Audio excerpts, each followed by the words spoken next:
Now, the theme of today's awards focuses on the flourishing ecosystem of entrepreneurship in India. We have with us one such young leader who is growing legacies. When the then 22-year-old Shashwat Goenka joined the RP-Sanjiv Goenka group in 2012, he wanted the 200-year-old group to enter new age businesses to be a future-ready business house. Please welcome on stage Mr. Shashwat Guha, Vice Chairman, RP-Sanjiv Goenka Group. Let's hear him engage in a fireside chat with our chief guest, Mr. Kamath. But please welcome Mr. Goenka with a huge round of applause. Good evening, ladies and gentlemen. Welcome to an extremely special session today.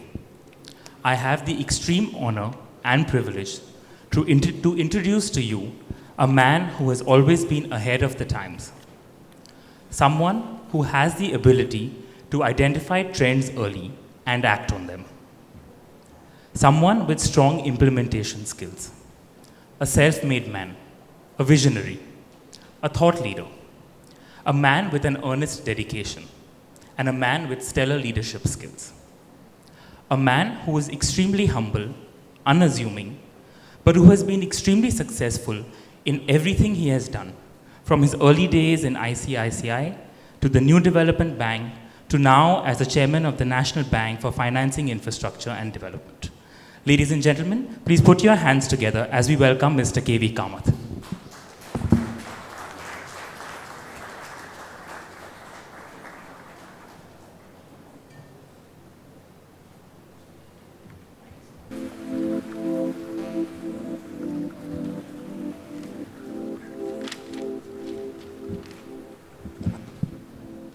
Thank you so much, sir, for agreeing to do this. You are an inspiration for almost, if not every one of us in this room. So we're very, very grateful to you. So without further ado, sir, I'll get on with the first question.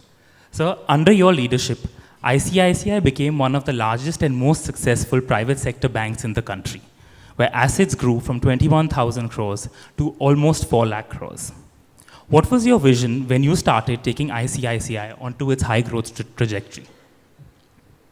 Well, when we need to go back quite some time to 96, 97.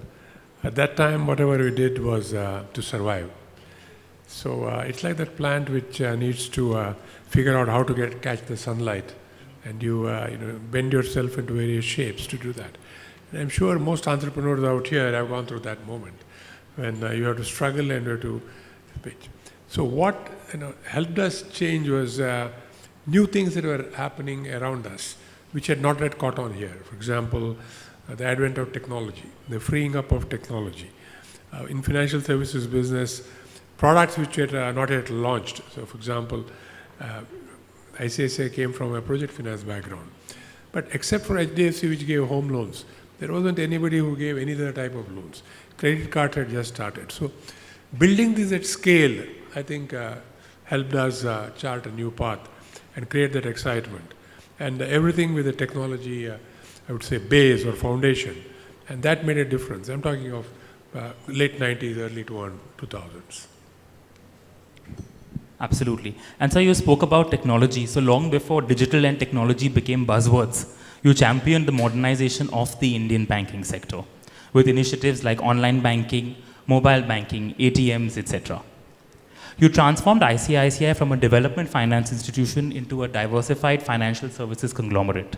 So how did you drive this change? Because we as entrepreneurs, despite being leaders in young organizations, find it extremely hard to drive change. Yeah, I think you're right. It's difficult to drive change. At times you need to figure out why are you doing it. So let me explain our purpose at that point of time. Again, you're talking about somewhere around 2000. ICICI Bank was a small bank with just about 50 or 100 branches. There are only 100 ATMs in the country. The largest bank in the country had 10,000 branches. And we were being given a license for 50 new branches a year. The arithmetic is very simple. If your largest competitor has got 10,000 branches and you are given 50 branches a year, it will take you 200 years to get there. So how do you break this and how do you create momentum? That basically drove everything we did. And the answer was technology. So we said, Year one, we'll roll out 1,000 ATMs. There are 100 ATMs in the country, never mind. We'll roll out 1,000.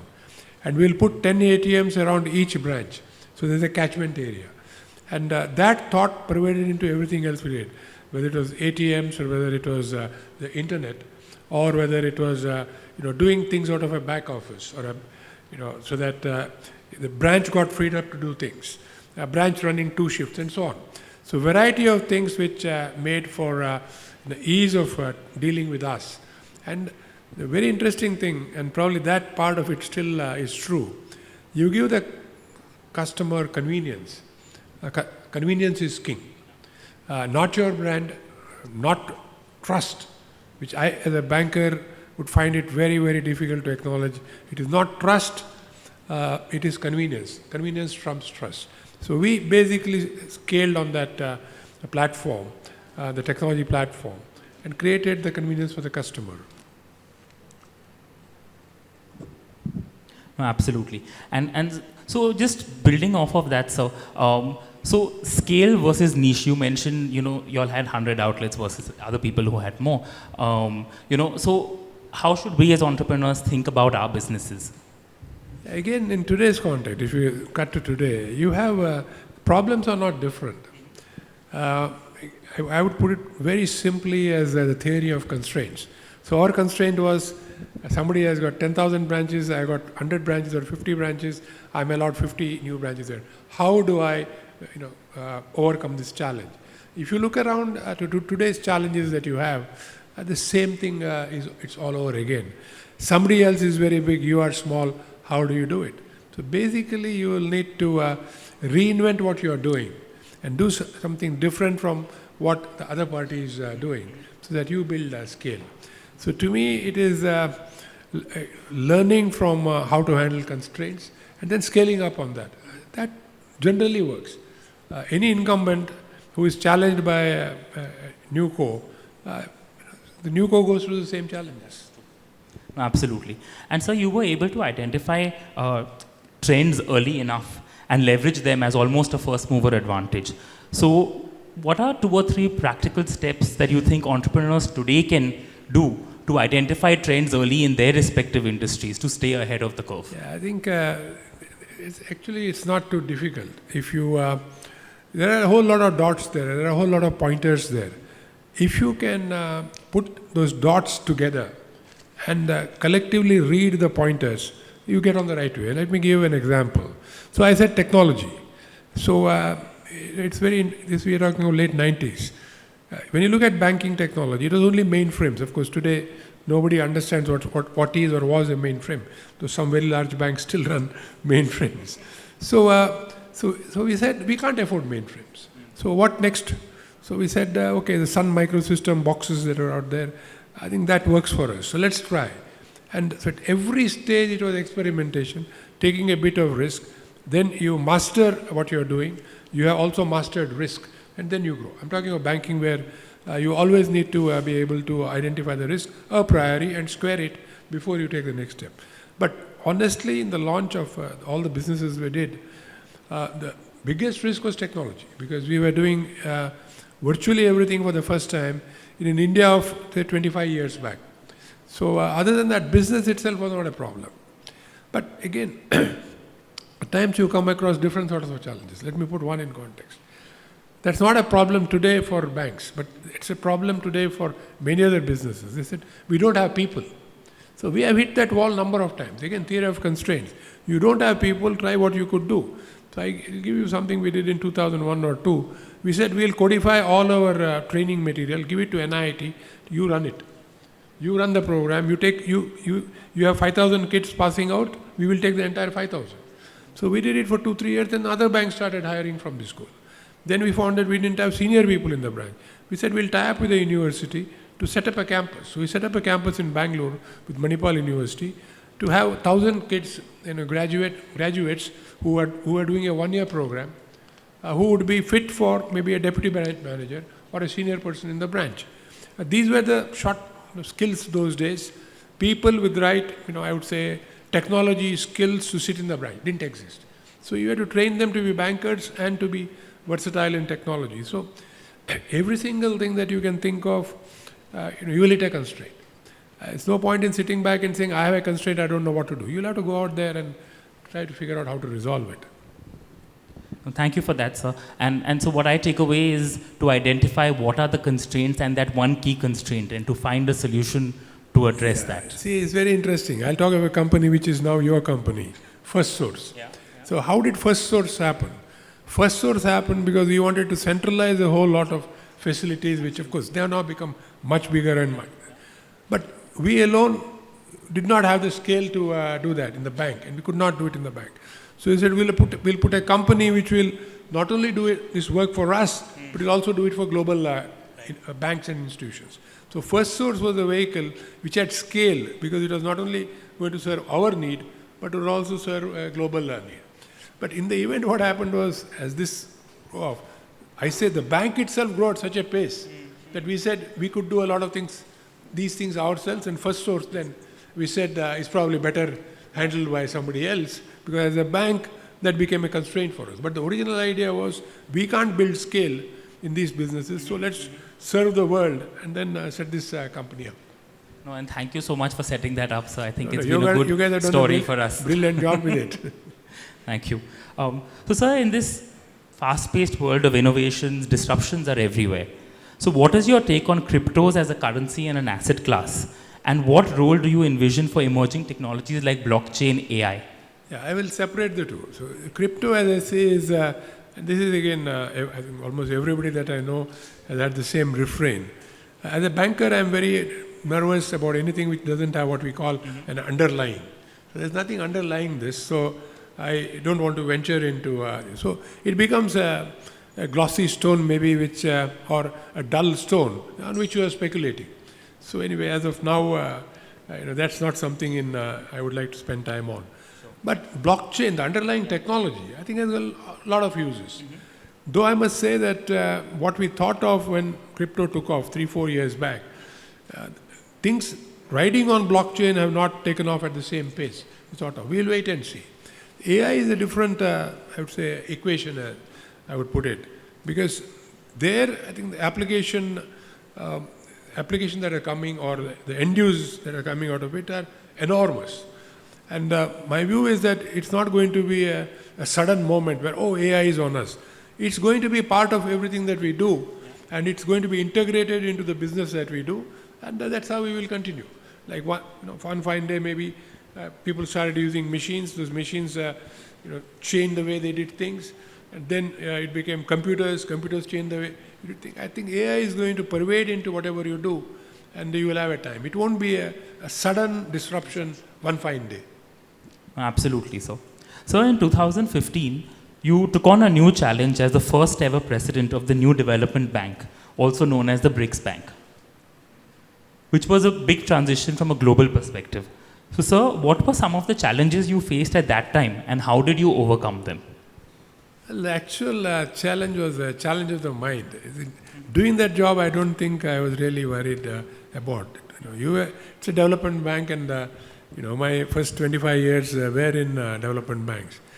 The biggest constraint is constraint of my mind, but it didn't take me too long to resolve it, and that is, I was 68 when I was asked whether I would go to Shanghai and reside there for 5 years and set this bank up, virtually with no staff. And I can say on virtually day one with no capital. So we had to manage 6 months without capital, build a team and so on.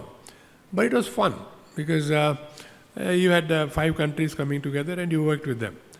The challenge in setting up that bank was, to me, is not financial. It was basically but working with 5 different cultures. You had China, you had Brazil, you had Russia, and you had South Africa. Each one has a different approach to doing things. So how do you make it happen? So it was more an exercise, I would say, in diplomacy than an exercise in banking. Banking was there, but it was a diplomatic exercise rather than a banking exercise per se. And any 1 or 2 tips from that experience in diplomacy that you would like to share with us? Yeah, I think, let me share something else that I saw in China. I would suggest whoever has not been to China to take a look at China, because that's what we will become in the next 15 years. I think things will go right. That's no question at all. I've seen Shanghai from 1988 onwards. So my first trip was in 88 when I was with the Asian Development Bank. And I've been thereafter going every 2 years. But the transformation in, say, the period 2005 to 2015 is nothing short of magical. So what I learned in this context is that there can be dramatic change in a very short period of time if you go about it right. And we can then analyze what are those things that we need to do right. And you end up having a modern city, probably the most modern in the world. And you have rural spaces which are developing, infrastructure which is connected, and so on. Of course, hindsight now, 5-7 years later, and this was actually clear to me even by say 2018 or so, that there is a debt crisis that has not come to the surface and will come to the surface. So it has come to the surface now. So in growth, in the growth equation, we will have to keep in mind that you could have a challenge with a debt crisis, not the debt that individuals have borrowed, but the debt that has gone into certain growth initiatives, which either takes a very long time to repay, or is unproductive, and so on. So that needs to be addressed as it's a good learning, so that avoid the mistakes, but look at what is the end game and go on. Thank you, sir. So, sir, we live in uncertain times in the midst of wars, supply chain disruptions, looming economic slowdown in many parts of the world. So, what do you think is in store for the Indian economy? What is in store for us? I think let me put the growth equation into simple perspective. Growth happens when there's a long runway. And you look at India, any which way you look at it, there's a long runway. Let's start with a very simple thing. Let's take infrastructure. Let's take roads. Let's take railways. And let's take power. Just three key. Then you can put airports and other things as you go along, seaports and so on. We are short on all these things. So there is at least a 10 to 15 year runway to build this, which creates economic, rather rapid economic development. Because infrastructure is a very interesting category of investment, which during the process you are investing in infrastructure, growth happens. So this is during the incubating stage. And thereafter, once the infrastructure has been laid on the ground, economic benefits of that, the dividends from that infrastructure start happening. So there's a very long runway for infrastructure in terms of what it provides.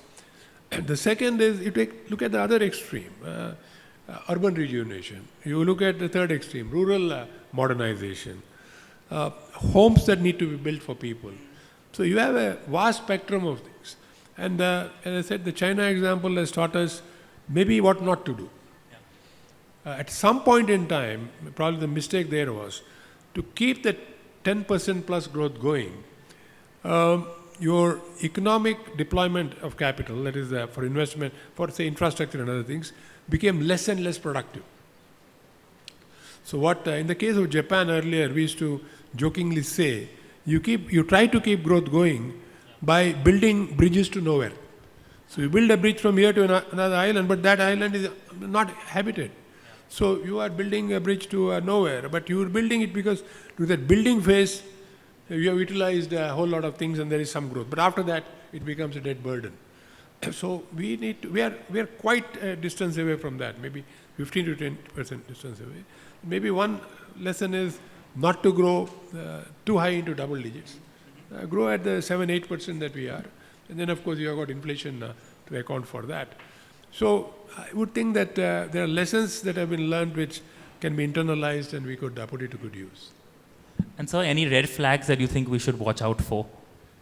See, any country needs to look out for red flags. And today, the events of the last 2-3 years have shown red flags are plenty. Say, war created situation in Europe and the further west, the inflationary cycle, then rate increases which lagged that cycle, you're still paying for that, and so on. But in our case, not following, I would say, a path which you use all your learnings is the only risk that we have. Otherwise, we are on a great path for a long period of time. And I think we should reach the aspirations that we have set without much hassle if we keep to this path. And so, because of the global economic uncertainty, despite India performing extremely well, what do you think are some of the things entrepreneurs today should keep in mind as they are building businesses? Because today they may be Indian, but tomorrow they would obviously have a global aspiration. Yeah, I think the two things that I would think come to mind. One is India is the opportunity set. So concentrate on that Indian opportunity. There will be constraints, but if you think there are no constraints, if you go out, you would be wrong. There are constraints everywhere that you go. So one is look at India as your primary focal area. I don't think you would find any better opportunity anywhere else in the world at this point of time. Second is look for trends. You earlier on said looking for trends. You need to look at trends as you go along. What are the dots out there, and how do I connect those dots? Are there any pointers? Can I pull them into what I'm doing? And this never ends. Even today, that will go on in terms of what is happening around you. And so today, a lot is being said about overvalued stocks in the stock market. Further, we see heavily loss-making companies or companies with minimal revenue having, over the roof kind of valuations. So is there a bubble building? No, we have to separate two things, the two things that you said. One is companies with thin balance sheets, with no top line, no bottom line, or maybe some top line but no bottom line, and so on. There, I think the thing is very simple. Buyer, be aware, or beware. You be aware or beware. I don't think there's any other thing that you can apply to these companies. Now, we take the other set of companies. You may say that, is a PE of 22 too high? You may quibble about should the PE be 19 or 22.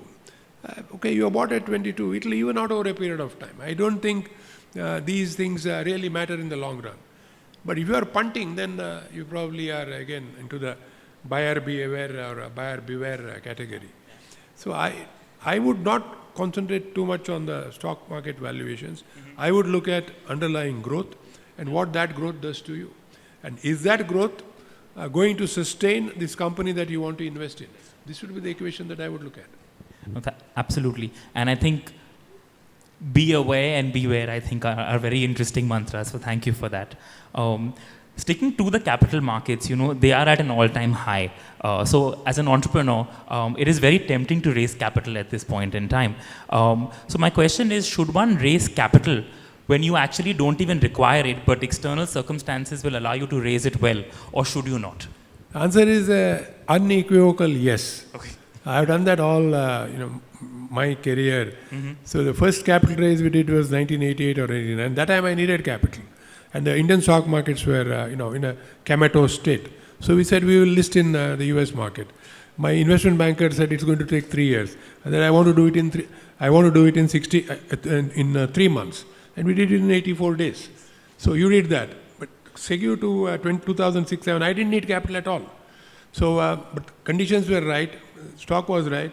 So we did a 4 billion raise. That's now in history. When the rupee was at, 40 rupees or so at that point in time. I know it was 5 billion, not 4 billion. So we raised 20,000 crores at that point in time. We didn't need capital then, even through the Lehman crisis, even through the COVID crisis, I don't think the bank needed capital. So if you find an opportunity, you should raise capital as a CEO. Of course, you will not take shareholders' interest into account, but having that cushion is always good.